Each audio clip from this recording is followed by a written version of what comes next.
Hey everyone, are you ready for McGruff AI to take a bite out of crime? You're watching Techstrong Gang.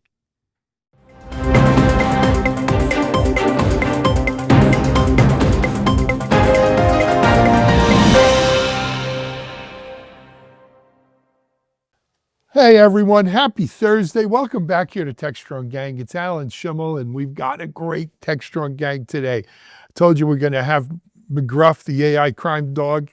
If you know who that is, you're of a certain age. We've got more, a lot of AI stuff as usual. God, man, it just sucks the oxygen out of everything. For good reason, perhaps, though. It is pretty big. Let me introduce you to our gang for today, though. We got a great gang of people to talk about stuff. First, we'll start off out west. He looks like he's up on top of the Golden Gate Bridge again, watching over his vast domain. Our Silicon Valley man in the know, John Swartz. Hey, John, how are you, man? I notice anything different? Yeah, I could tell. You look like you either got a facelift or a new camera. I'm not quite sure. I got both. But don't tell anybody. Yeah, no, thank you. You send it to me and we set it up. So it's it's a huge difference, John. I know. Sorry about being in the cave. No. Hey, don't worry about it. But you look fantastic. Thank you. It's great to be here. Thank you. All right, moving over from Silicon Valley to Denver. Well, somewhere near Denver. Right? Was that northeast Denver? But you take the Northwest Parkway to go from you to Actually, Boulder.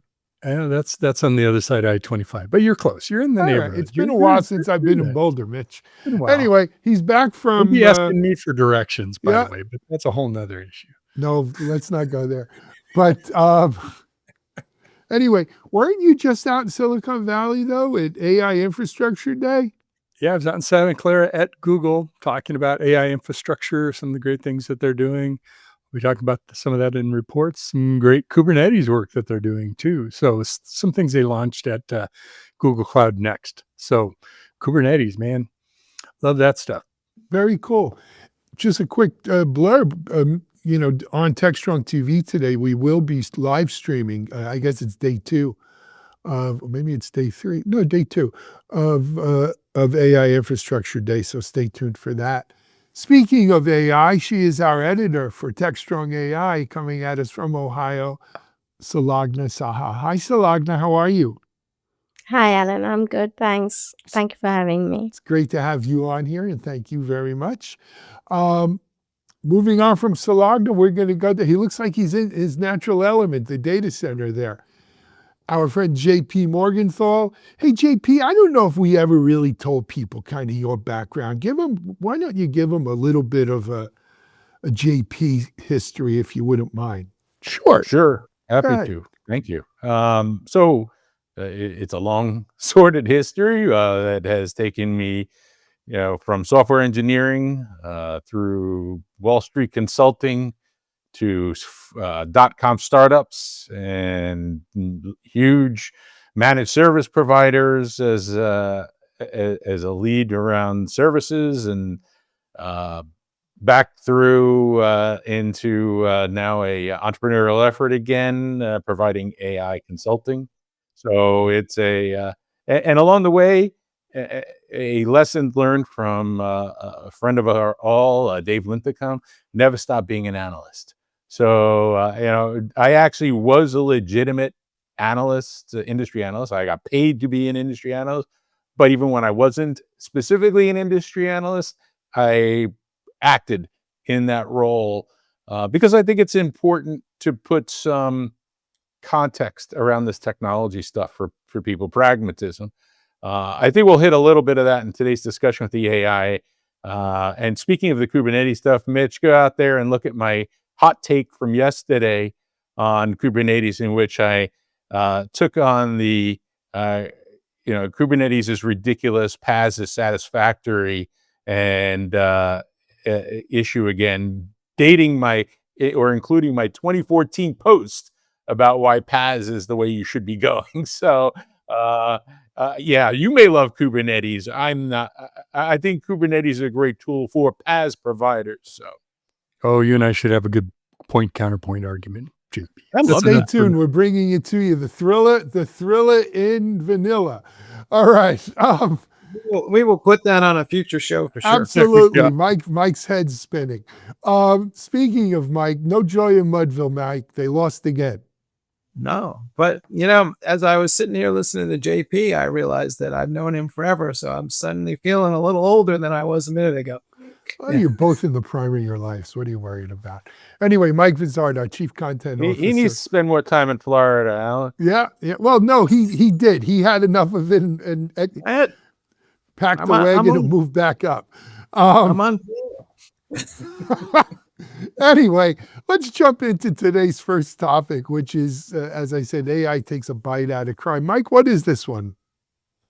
Well, it turns out the police department around the country and a few other places have figured out that they can start using AI to engage people who are probably thinking about doing something, shall we say, illegal online, including people who might be trying to cultivate children for various illicit activities. John has a story on all of this, but John, like most things with AI, there's a good and a bad here. Walk us through it.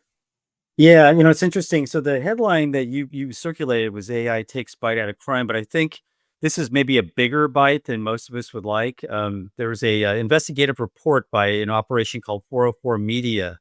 They did this for Wired magazine, so I'm going to give them all credit. They looked into a company called Massive Blue. So they're a New York-based company that has a product called Overwatch. It's being pitched to police departments. And basically what it is they're deploying these virtual agents that infiltrate and engage criminal networks across channels. So maybe chats, email, what have you. And what they've done is they've created this, as you said, Mike, to prevent things like human trafficking or even to protect schools. But what's happening also is that some of the police departments, according to this report, which cited a couple of examples, are looking beyond the suspects, the usual suspects, and are looking at quote unquote college protesters, radicalized political activists, and they're looking into it for the case of immigration related activity. And some of the fictional characters that were created, these personas, the AI personas, included this 36-year-old child-free divorced woman who's outspoken, lonely, and body positive, who's also involved in baking and activism. There was a 14-year-old boy who's child trafficking AI persona, an AI pimp persona, what have you, escorts, external recruiter for protesters, college protester. In a sense, it's kind of a big brother. It's morphing beyond the original intent. And along these lines, we've come across some other examples beyond this one company. Palantir has assumed an increased role with ICE to track down individuals, provide logistical supports in mass deportation efforts. This is, of course, the big data analysis company co-founded by Peter Thiel.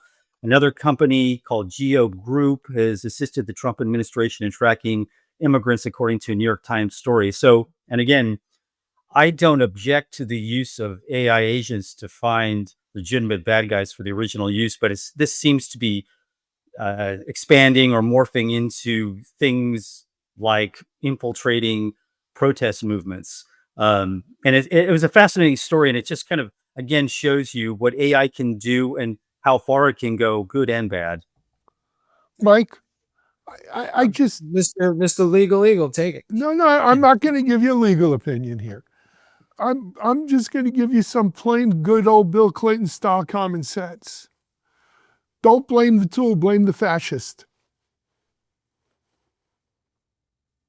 That's an excellent point. Where I was going to take this is I really want to divide the story up into two parts. The first is the technology. We are all struggling to understand this AI stuff, but I think this is a great archetype for what this technology does well, right? It represents personas based on an amalgam of voices that it has seen, okay?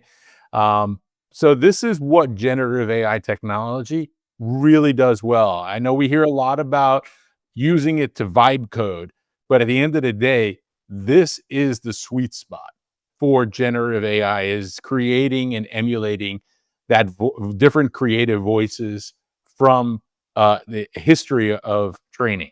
Okay.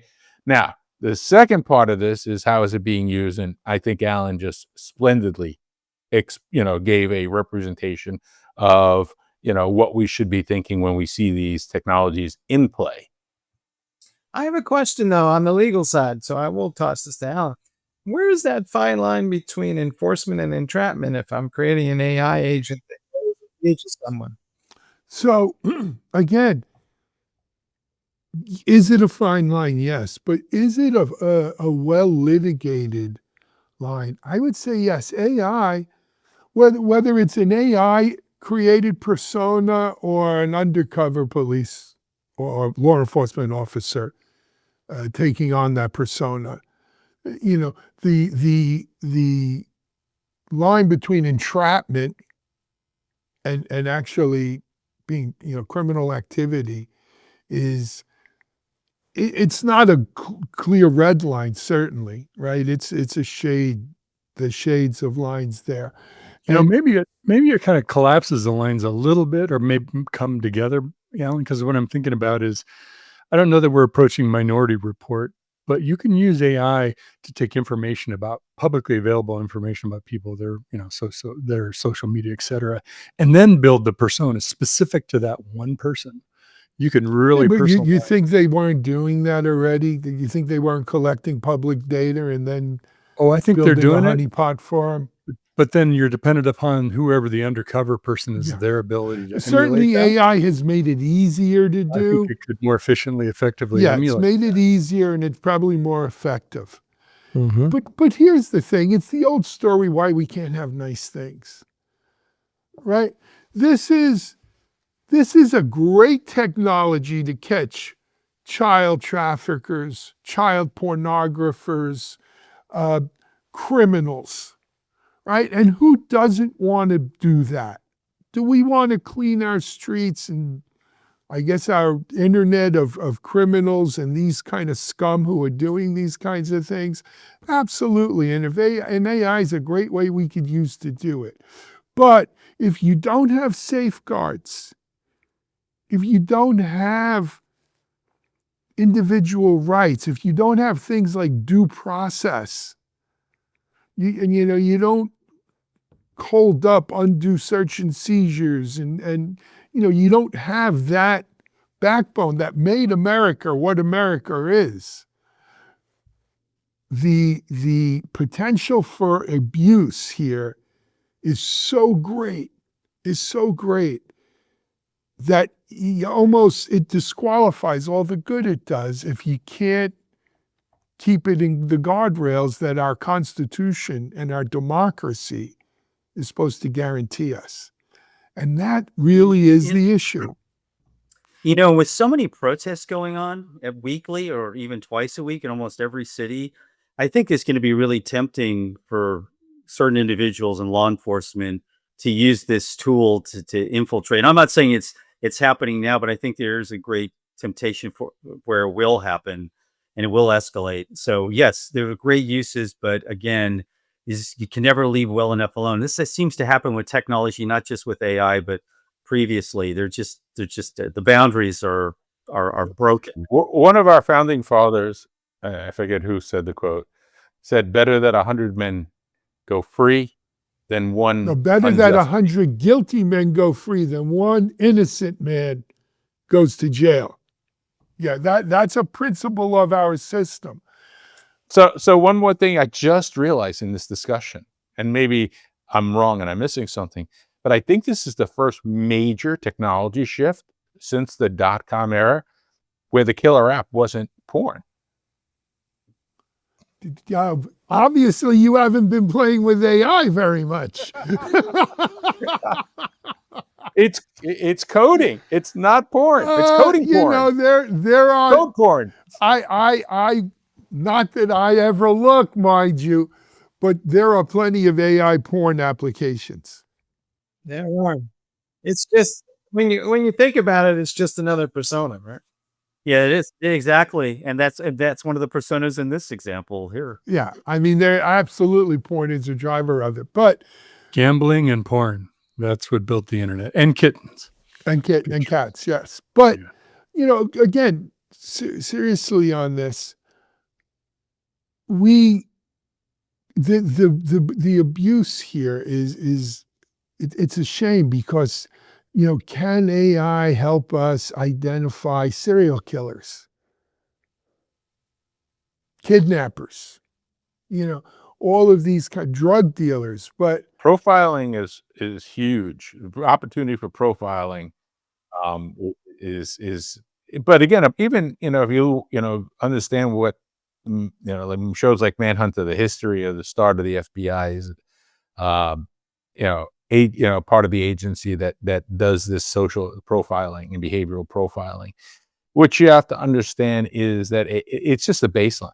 It doesn't mean that somebody can't operate, and all that AI is going to do is speed that time to that profile up. May recognize, if you give it enough data, things that a human might have missed about the case, and provide additional. But it doesn't necessarily mean that the criminal themselves isn't operating or staging that persona, staging that behavior to throw police off. Well, I think we're missing to that point, JP. The other side of this is you add we're talking about it as it exists today. Add agents to this, and you could very easily use AI to go out and create a persona, or in addition to an existing persona, I could go out and pick one person and say, no, they don't have a Blue Sky account. All right, let me go set one up there. The agent goes out, starts posting things. We could actually start to build something we could extort them with, or that, we talk about planting evidence on someone. A nefarious person in law enforcement could do something like that to add evidence, quote unquote, against someone. So we're in a precarious position of this whole identity and what really is you and what did you really do can easily start to blur with the use of AI, because it can not only create personas, it can simulate activities and actions of those personas. And I think that's where it's going to be really difficult to untie that knot. yeah, no, that's a great point, Mitchell. But again, let me be clear, it's not AI that's doing it. It's the person using AI.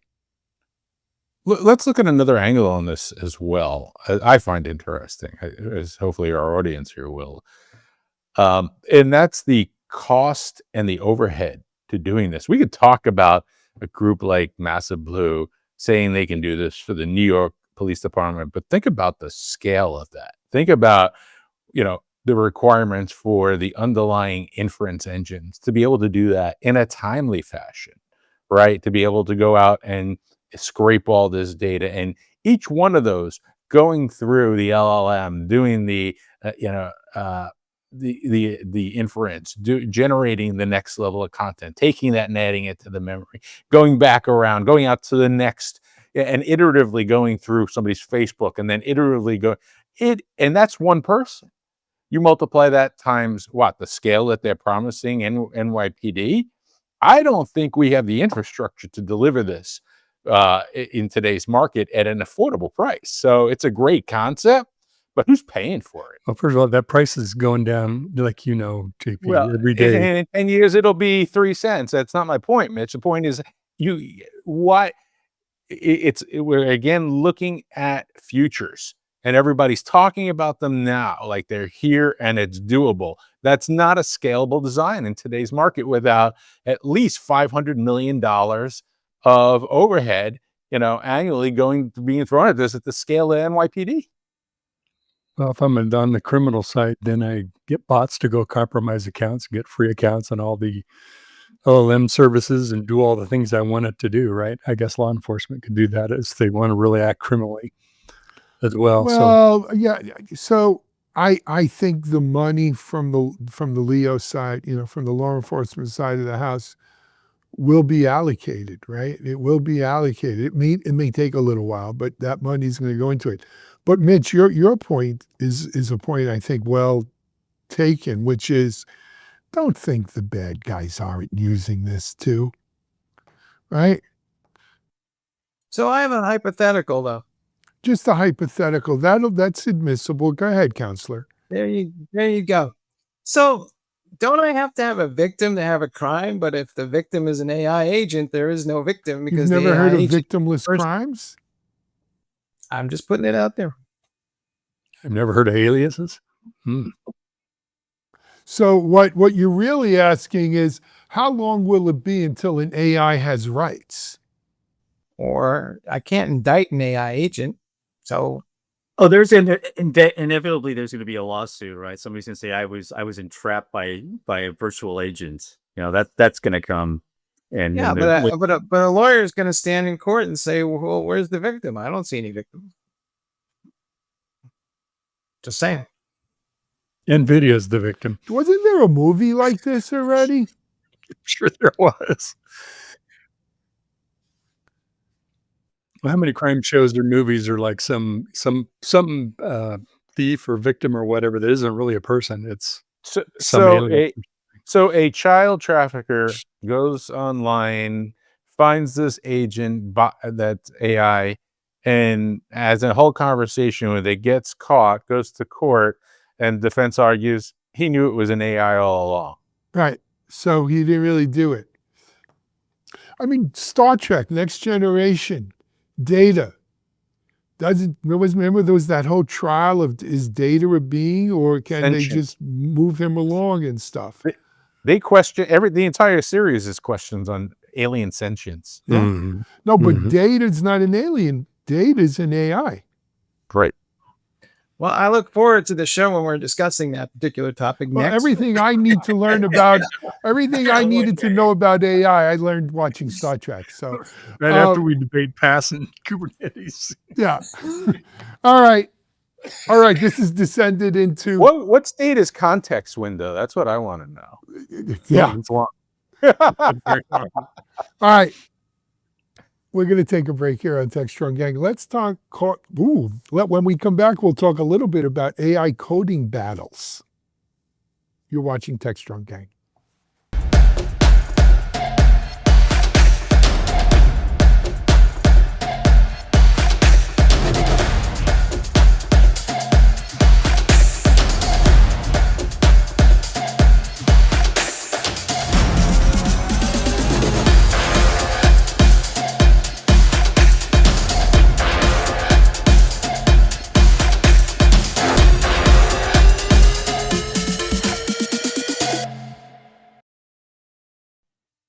Hey folks, we're back and talking about one of our favorite subjects again, AI coding tools. There's been a raft of them coming out lately. Everything from Elon Musk and Grok tools to OpenAI is now trying to theoretically at least buy a couple of companies in this space. I guess whatever they're currently doing in coding isn't quite living up to their expectations. At the same time, companies like Docker that people already use to build applications are now injecting AI coding capabilities into their tools. Mitch, my question to you is, will people go get new tools, or will they just wait for the tools that they currently know and are familiar with to get AI capabilities? And maybe I'm not going to need all these fancy new startups. Grasshopper, you must snatch the pebble from my hand to get that answer. Now, to JP's point about coding being the killer app with AI, there's a couple of trajectories that, are they on a collision course? Probably.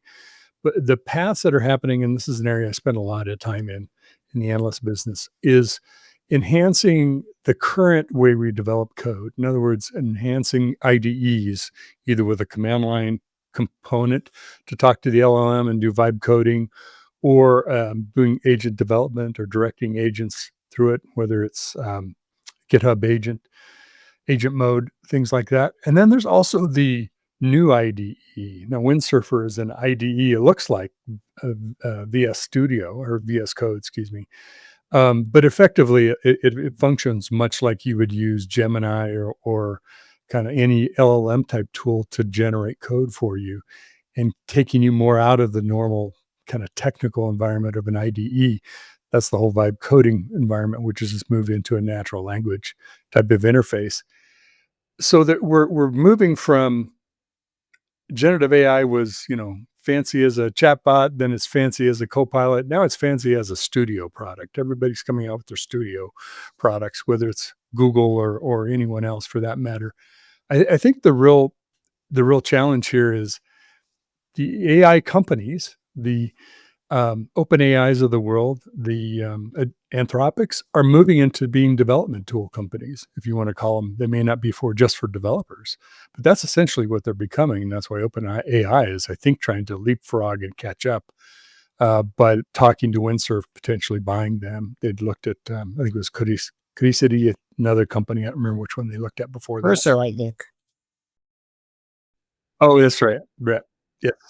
And so who knows where they'll buy. I think its directionality is they're becoming the next generation of software development companies in a new form, in a new format, in a new way of doing it. But that's the trajectory. Now, you talked about Docker. Docker is very much on that first path of let's take the tools, Docker Desktop, that we developers use all over the world, very, very popular type technology, and let's add not just containerization, but let's add ways of managing MCP instances of different implementations of model context protocol, because it's a nice protocol for accessing certain things, but it isn't one kind of universal server that runs for everything. So that complexity is increasing by introducing MCP across untold number of environments. So Docker stepping in and say, there's an opportunity here. Let me create a catalog for you. Let me do some AI agent integration to manage all this. So we're kind of racing down all lanes all at once.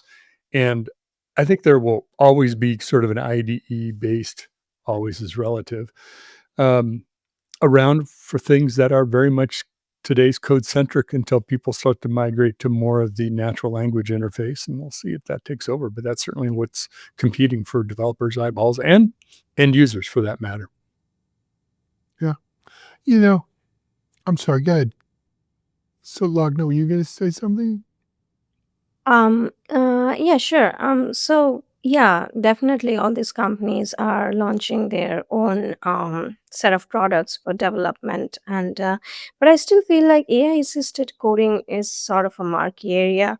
So it seems like the developers are using AI for coding in two key ways. Like first for prototyping, they start with a rough concept and get AI to generate initial code base and get a working prototype ready in hours.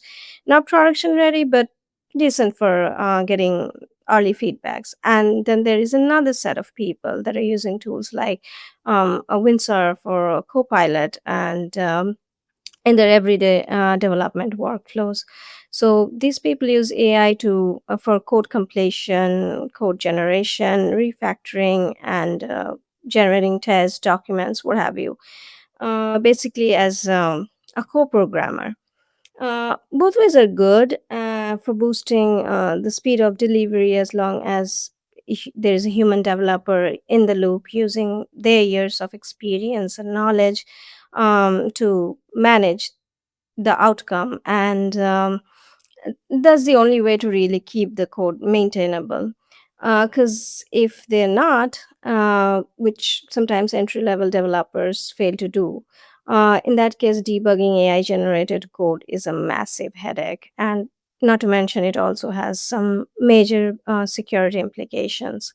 So I think it all comes down to how these companies that are building these solutions are able to address these issues. Because for non-technical people who are still using AI to code, for them it's like majority of the way it kind of AI definitely helps getting to the closer to the finishing line, but that 30% of the way it's where all the pain points lie. Fair. You know, I look at this, right? And if you look at the whole world of things AI can do, right? Of what the potential for how it's going to change civilization. Our last segment about crime and abusing it or using it, right, for good there. We spend an inordinate amount of time about how AI works in coding.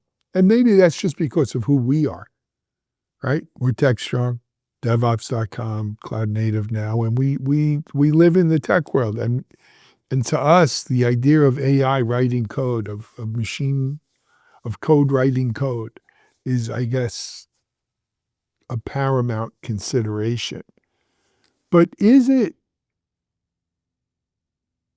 are we putting too much emphasis on that being what AI is for? Well, I absolutely totally agree with this, because when you look at the work of what developers do, such little time is spent in front of a keyboard actually working on code. There are so many other tasks, and that's, we're just talking about the individual productivity of one individual developer, of what AI does as a co-pilot that's working with them. The real advancements, I think, and this is part of what we saw with Claude 3.7 Sonnet and the Claude Code preview, and also some of the releases from GitHub, is let me take the steps for you to do these things, not just generate code, but let me write the tests. Now let me run those tests. Let me set up the environment to create all this. It's those tasks that also take time, and that's just scratching the surface. Code reviews, all of those things. A lot of time is spent on triage and understanding how these things connect together and where the issue is and which code base is it in. And it's stuff that I don't maintain. It might be elsewhere, might be an open source, whatever it is. It's the kind of full context of the code that you're working with, or the system that you're working. It could be in a config file, right? It doesn't have to be code. So that's the real work. And I think that's where the productivity is. But I think even beyond that is, if you can make a software team more productive, now you've amplified the impact of AI beyond single individuals helping their own work. It's like everybody's got a better spell checker. Well, let's talk about grammar for a moment. And that's what we need to really produce software. And that's, I think, where the real benefits of AI can make a massive difference. I think you're spot on, but I take it one step further. I'm just dubious that all these little startups or OpenAI and Anthropic, for all the money that they have, are going to become the dominant AI coding tool vendors, because frankly, there's already people well established in that space. And none of these guys have a sustainable competitive advantage over a Microsoft or Docker or any of these people. So I'm kind of like scratching my head going, I'm looking at all this money being poured in this space, and I'm kind of saying, all these guys are going to get rolled up before you know it. And I feel like the process is already starting, but JP, you may think I'm crazy. I I I like that there's these tools available. I mean, early on, I speak for, I think, a bunch of us. It's faster than going to Stack Overflow and looking up the answer and cut and paste. Um, I don't always like how it modifies the code, but but I'm an advanced developer who's been programming for 20 plus years, right? So I have expectations of how the code should look, um, and basically, also, you didn't write the code, so now what you find yourself doing is taking time to understand. So if I go out and I vibe code, right, and it generates a chunk of code, I don't just accept it. I have to go analyze it. I have to look through it. I have to decipher what it produced and decide if that's good or not. So you're shifting, I think, some of where your time is spent, right? You're becoming more of the analyst over the output of what these things are creating, and you're spending less time fingers on the keyboard. I think that's okay. And in fact, there's aspects of it that's really good, because if you can actually, in your head, read through code and analyze whether it's going to produce the output you want, then you have a pretty good understanding of the underlying fundamentals of the thing you're building. I think that the issue is that we're seeing, again, hyped promises of people who don't know what the heck they're doing. Look, I pressed the button, it generated this for me. Okay, great. There's a bug in it. Go fix it. I'm just going to paste the bug into the LLM and ask it to find it for me. Well, that's where hallucinations start to take over, and the results that you get are, I would say, 50-50 as to whether you're getting a valid output or not. So, pros, cons, interesting development. I use it. It helped.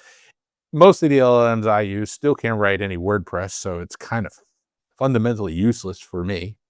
Because it's like, all right, build my website. All right, here's some HTML. No, I don't want HTML. I want WordPress. It doesn't understand WordPress. So, with regard to what you get, is still, within a certain realm of, what's popular: JavaScript, Python, some C++, C Sharp, if you're lucky, a little Go, some Rust, but, the more esoteric you get in the environment, the worse your results get. All right. So, John, you want Coke, but they're only serving Pepsi. Is that it? No, but I think here's the thing you got to remember, guys. Today's April 24th, 2025. April 25th, 2028 or 29 or 2030, you're going to look back to this day and this age and say, wow, it was really infantile then, wasn't it? It was really immature. We're not even in the gawky teenager adolescent phase yet. We're still in the baby crawling steps phase. I don't know if we've learned to walk even, right? And look, You can at say all that. it's You can say doing. that about AI in general, right, Ellen? I mean, every no matter what the topic is around AI, it's like it's just starting. It's just picking up. I mean, we're not exactly a couple of these quantum leaps. Right, the hype machine always takes over. But when you have CEOs saying in 6 months, all 90% of the code's going to be generated by AI. No, it's not. Yeah, for one developer, maybe. Wait, hey, Mitch, what do you think the actual percentage is going to be on if you had to make a guess? So if you include code completion, I think you're in the probably 30 to 40% now. People use that. Maybe it's higher than that now already. When you talk, if you're saying they're doing vibe coding and it's building all the code for you, to JP's point about, yeah, now when there's an issue, because I've used some of these tools, and when there's a bug, it says, okay, I'm going to fix it. And it sits there in an infinite loop trying to fix the code that it can't figure out how to fix, right? It's still early. I think we're years away from it's doing everything. It's doing all the code, and we're just doing analysis of that. I also, what's also interesting about this industry is my view, and I'm not discounting the money that's invested in it because it is literally billions of dollars. The LLMs themselves, what's the differentiator between all of the people creating LLMs today? And how many developers have the time to go figure out, well, should I use Llama this for that? Should I go use Gemini this for that task, this kind of code? And tomorrow it's going to be different anyway, because there's going to be a new version of the next thing. So to say that those AI companies are going to become development tool companies, I kind of don't get the connection there. If all you're going to do is a vibe coding and entering natural language text, and you give it a kind of a nice GUI to it, I don't think that's where it's headed. And I think as we get some true leaders in secure code, quality code, things like that start to catch on, that people actually use, then you'll see some real trends and some sifting out in the market. But we're not there yet, not even close. So, yeah. So this is an interesting. I had my my analyst hat popped on last night because I saw yet another agent development platform, AI agent development platform. It must have been now the 25th or 26th that I've seen. I mean, even when we had app servers emerge, we had 7. This is 25 of a tool. Now, as an analyst, the one thing I try to do immediately, and I've been able to do this in the past with different technologies, is identify the differentiator. And in the past, most often you could find a different angle, a different hook. Oh, I see. You're doing it a little differently than this one because you're doing X, Y, and Z.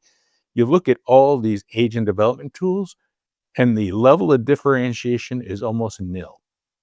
So they're all approaching the same, problem domain from the same perspective with the same tooling, and they're just emerging on the market like or multiplying like bunnies at Easter time.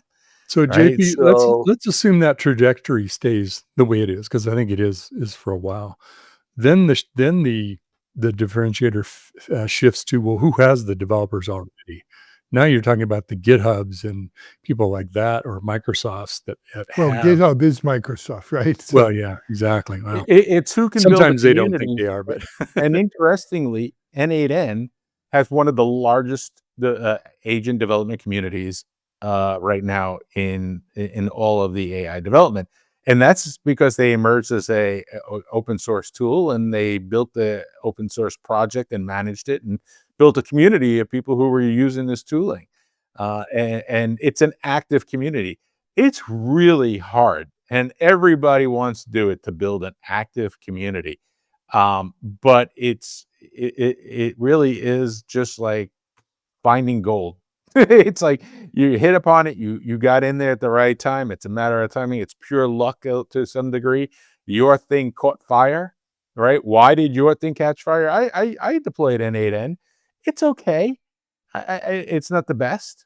I think there's some emerging techs, and maybe those other companies will start to be recognized for what they do, but it doesn't matter. Right now, the look, volume is if the with that. best software or best company won, we'd be using OS2 today. So let's move along. We're going to take a break here on Vista, no, Techstrong Vista. Bank. We did be using Vista, but Warp. anyway. Remember Oh, the God. nuns on Warp? Anyway, we're going to take a break. We're going to come back. Let's talk about digital AI twins. It's not Arnold Schwarzenegger and Danny DeVito, but we'll be right back. You're watching Techstrong Gang. Discover Techstrong Group, the epicenter of tech innovation. We're your go-to for reaching IT leaders and practitioners worldwide. Our secret?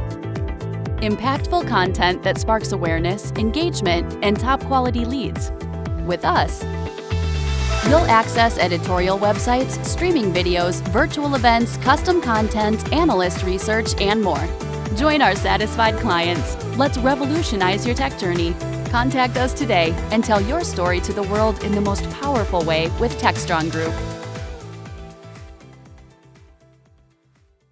Hey folks, we're back and we're talking about, well, digital twins as advertised. And JP, I'd love to get your take on this. We have a story over on Digital CXO talking about how AI might make this methodology or technology or whatever you want to call it more accessible to more folks, because I feel like digital twins had a huge promise early on, and it works great for companies like Boeing, where I'm building some massive engine, but getting it out at the edge where the average maintenance worker has been a little more challenging. So can we push digital twins out to the edge now with a little help from AI? First of all, digital twin conceptually is still is a great way to think about how to design and build and test in engineering and non-engineering contexts. All right, you could create a digital twin of a city. So civil planners could be using them. The number one issue, and GE Digital, when they were around, were driving hard at this technology, enabling companies to build and deploy and manage. And it takes a lot of philosophies, and it's bringing them together. It's about componentization, and more than anything, it's about creating the physical representation in a digital form and then having it respond. Now, that is where I think the industry had difficulties implementing this technology. It's data intensive. I mean, in many regards, you were building a model, and you were building the LLM.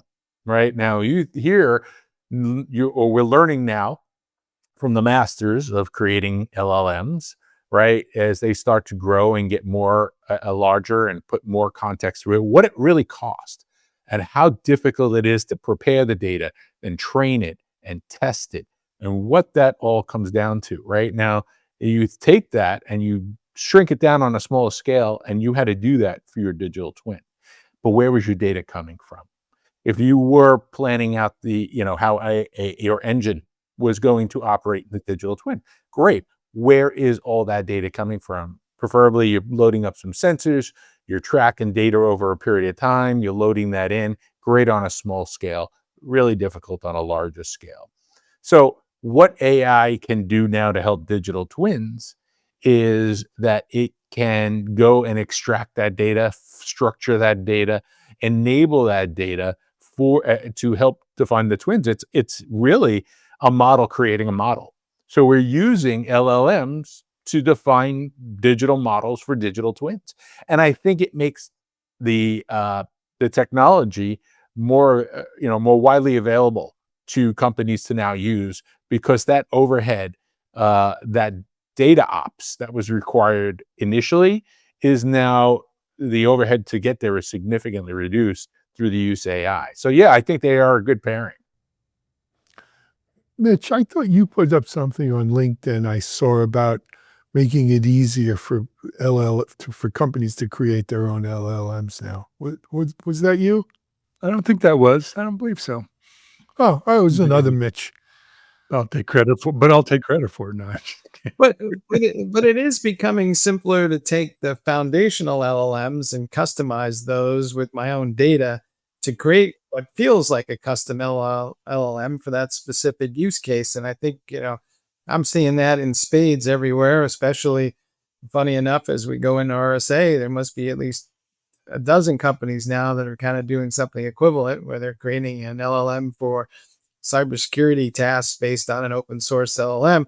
I think digital twins will be the same. And it might be that a vertical industry like, I don't know, retail or the airline industry might get together and create some foundational LLMs that they're going to share that are trained in their particular industry. JP, what do you think? I've done it. I've taken on a small scale on a Mac Mini. I've trained Llama to 3.2 quantized to 4 bits, which means that I have the memory to be able to do that. As you start to as these LLMs get larger, even the quantized ones, you need more memory, right? I mean, the next level up from that's 7 gigabits. The next one up is 13 gigabits, then 48 gigabits, right? You need hardware to back this up. Not necessarily the GPU. You can do inference on CPU. It's the vector space that you're searching that needs to live in memory. So you need more available RAM to be able to really run these things at higher efficiencies.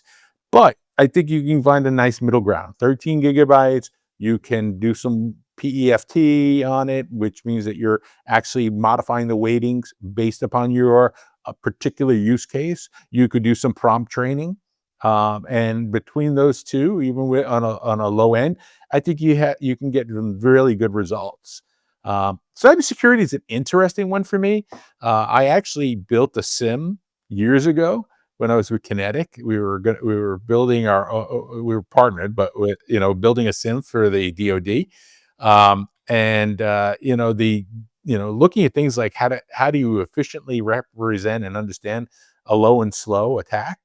It is really difficult, and I'm trying to think through, is the LLM able to recognize a pattern like that? Because it's not really well known. Now it's getting better with agents, right? And you have memory, but you're watching over a long period of time, and then you're identifying that pattern. Is this something that AI is really going to be tuned to do, or is it better, something quick like, hey, I just saw 3 events.